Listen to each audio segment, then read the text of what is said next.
guys, welcome back to Ironside Ranch. So I apologize, I'm having to talk a little bit soft because I've got the baby sleeping in the room right next door. So I'm going to try to crank up the volume when I do the editing. Hopefully that'll help out with the sound quality. It's way too damn hot outside for us to do basically any outside farm work today. I've been working outside since this morning. It's about 2 o'clock and we just decided it was roasting. So time to call it a day. But do need to get some videos done. So what I want to talk about was inflation rates. What's going on with inflation? This is an article from Breitbart. If you're not familiar with them, you should definitely go check them out.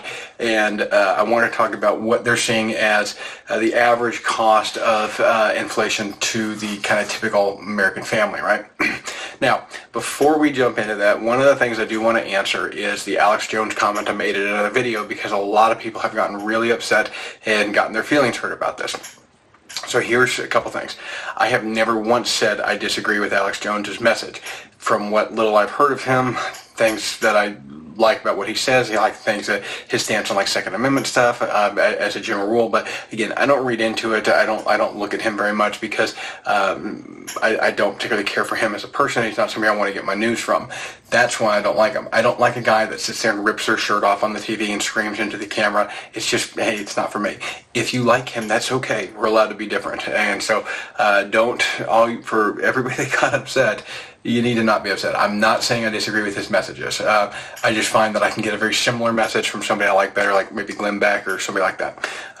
So let's just answer that. It doesn't mean that, like everybody got upset about this because I was wearing an InfoWars t-shirt and I said that I didn't support Alex Jones.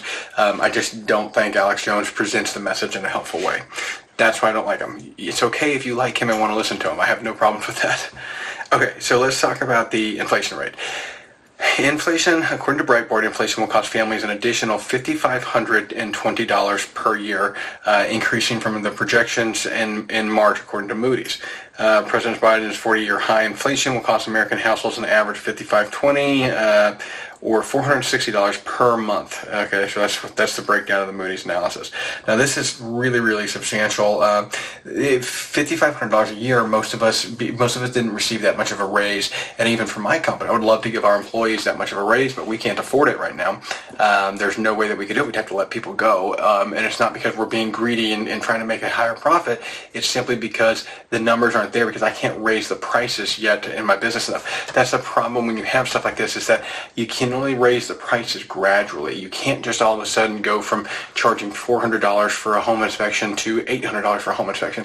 It doesn't work. People will go with the competition. Now, that competition, if they're solvent, will stay that way and will reach that $800 mark in 2 years, and then they'll give their employees raises gradually throughout that time.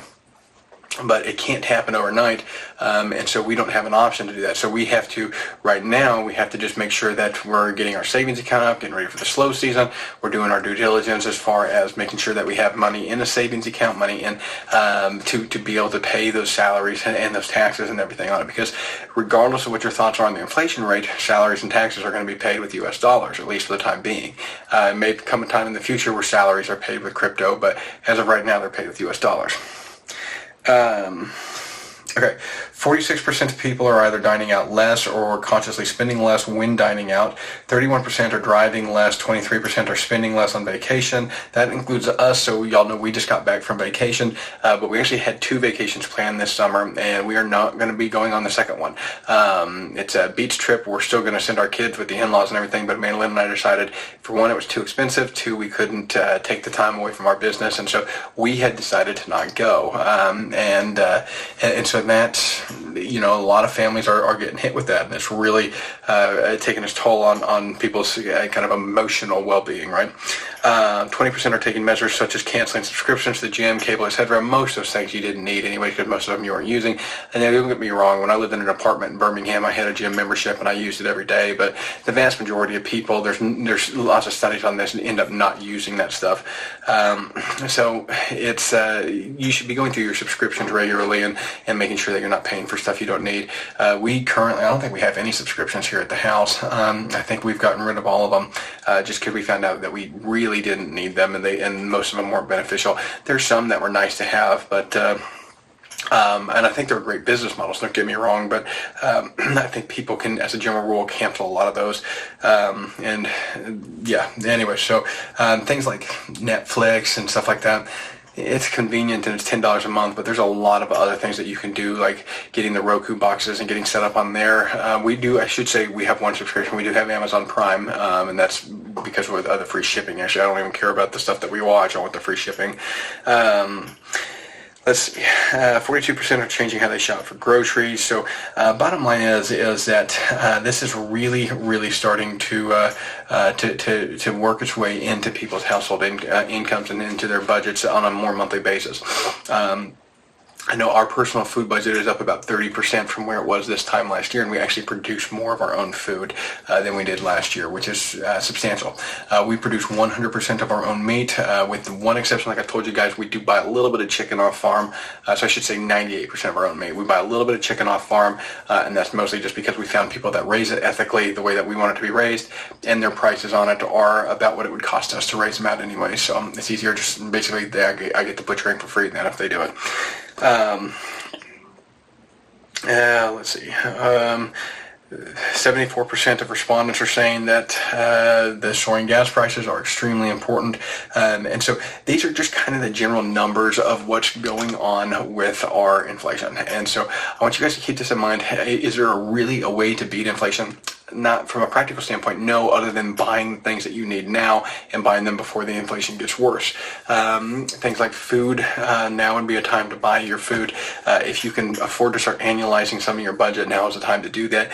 Paying your auto insurance, pay it once a year or 6 months as opposed to once a month.